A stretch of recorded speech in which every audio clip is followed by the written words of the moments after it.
Volume measures the amount of space enclosed in a three-dimensional object. So there are 7 shapes that we are going to concern ourselves with in this unit. And here are those shapes and their volumes. So on quizzes, I will give you these formulas. So we're doing a quiz tomorrow. I will give you these formulas. That's not a problem, okay? On a test, you'll need to put these on your study sheet. So first of all, we'll look at the cube. A cube has length L. Its volume is L cubed. Now, what does L cubed mean? If you remember what cubes are, maybe from grade 9 math, that just means L times L times L. It means L multiplied by itself 3 times. When you multiply L by itself 3 times, you get L cubed. Then we have a rectangular prism. Formula for the volume of a rectangular prism is length times width times height. If we have a triangular prism, then it's going to be base times height times length, all divided by 2. Okay? Cylinder, pi r squared h. Essentially, what you're doing is you're finding the area of the base, which is pi r squared, it's a circle, and you're multiplying it by the height of the cylinder. Something to look out for, first of all, you might be given the diameter, and in that case, you'll have to divide it by 2 because the formula uses the radius. Another thing to keep in mind is order of operations. You have to do the squaring first before you do the multiplying by the pi and the h. Okay, then we have a cone. Now, the cone is a little different. We had the slant height before. There's no slant height here. It's 1/3 pi r squared h. Again, you have the r squared, so you're going to have to square the radius. And then probably the easiest thing to do, whenever you get an answer there, multiply it by pi, multiply it by h, and when you're taking 1/3 of something, it means you're dividing by 3. So then you can just go divide it by 3. Okay? You can use the same advice if we have a pyramid. Now, I didn't limit myself here to a square-based pyramid.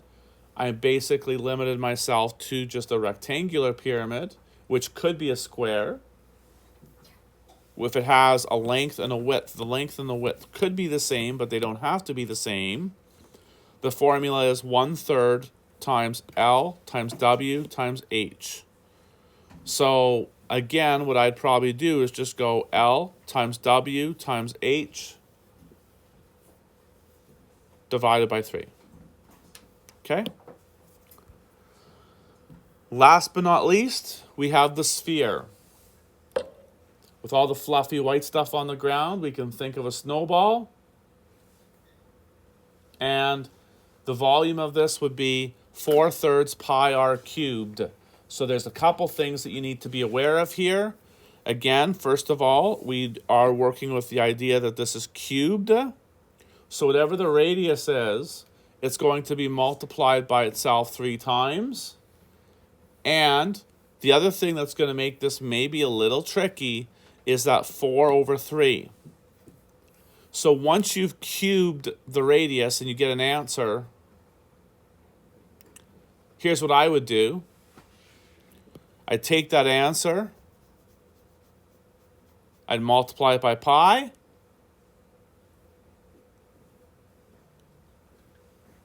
I'd multiply it by 4, and then I would divide by 3. So you multiply by 4 and divide by 3, and that's how you handle the 4 over 3. Okay? All right. We do have a few examples to do, so let's do it.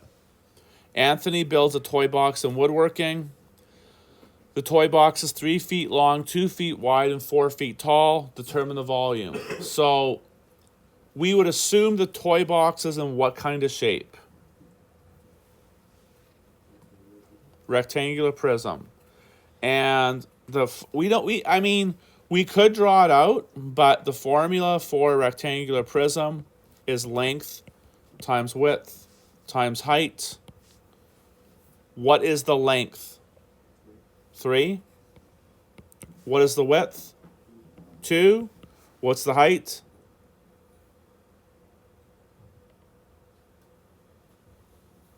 4. Very good. So now we're going to go ahead and multiply those all together. 3 times 2 times 4 is what?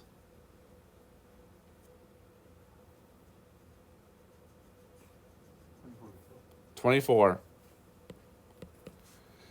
The units in this question are feet, so our units are going to be feet cubed. Whenever we're talking volume, we're always talking cubed. So the volume is 24 feet cubed. That is our final answer. All right. Jada helps her cousin sell lemonade. The lemonade is sold in cone-shaped cups. The radius is 6 centimeters and the height's 8 centimeters. Find the volume of lemonade that each cup holds. What shape are we using in this question? A cone, that's right. What's the formula for the volume of a cone?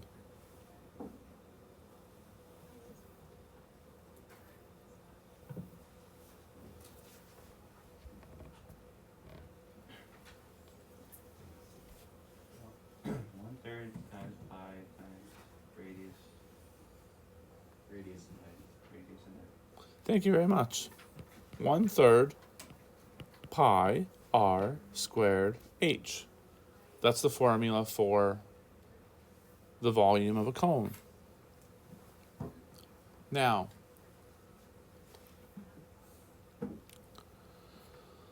what is the radius? 6, okay?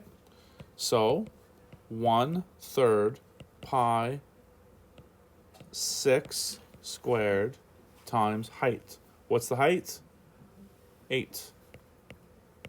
Okay. All right. Now it's a matter of working this out. Okay, now it's a matter of working this out. What do we do first?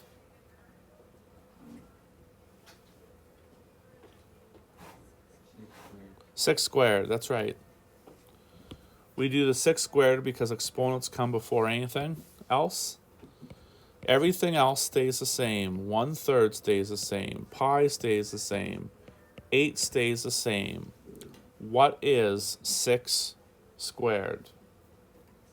36. Very good. Now we're going to be able to figure out the answer all in one step. So what we're going to do is you're going to take 36. You're going to multiply it by 8. You're going to multiply it by pi. And then you're going to divide it by 3. Okay?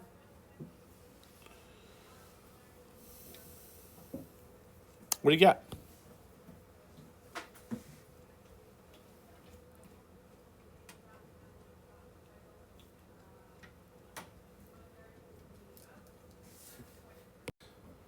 Perfect. 301.59 units are centimeters, so it's centimeters cubed. There's your answer right there. Thank you, thank you, thank you.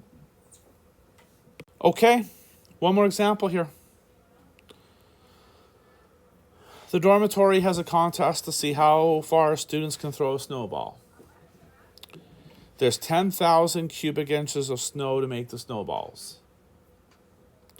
Nathaniel decides that each snowball should have a radius of 3 inches. How many snowballs can we make? Okay, so in this question, what we need to do is we need to calculate the volume of one single snowball, and then use that volume and the total volume of snow to determine how many snowballs we can make. So let's start off with figuring out the volume of a snowball.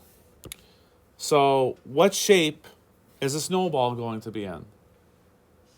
A sphere. And the formula is 4/3 pi r cubed. 4/3 pi r cubed.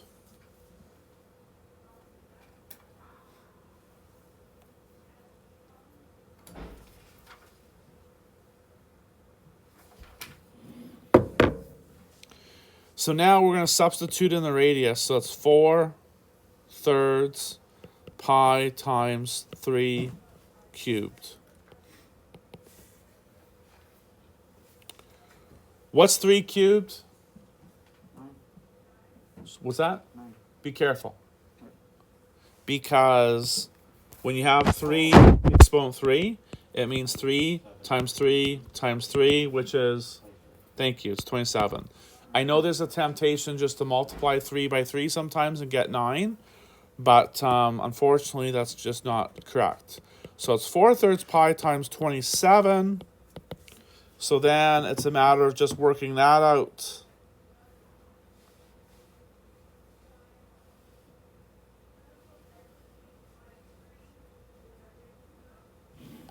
And what I get is 113. If I round to 2 decimal places, 0.10 inches cubed. That's what I get for the volume of one snowball. Is 113.10 inches cubed.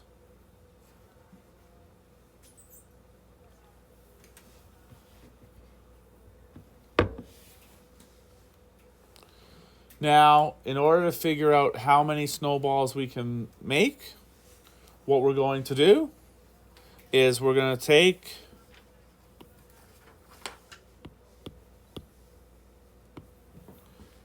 $10,000 divided by 113.10.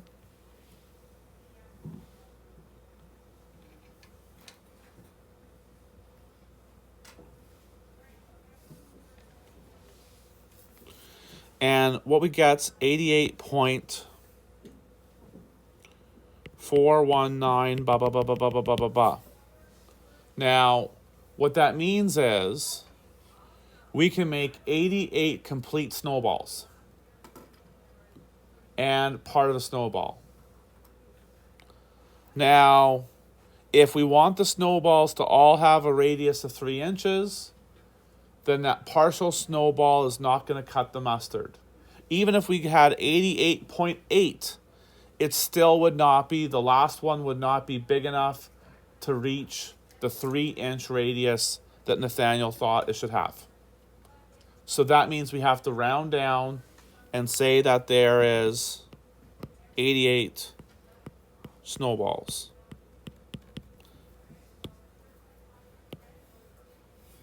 And there we go. That's how many snowballs can be made if there is a pile of 10,000 cubic inches of snow.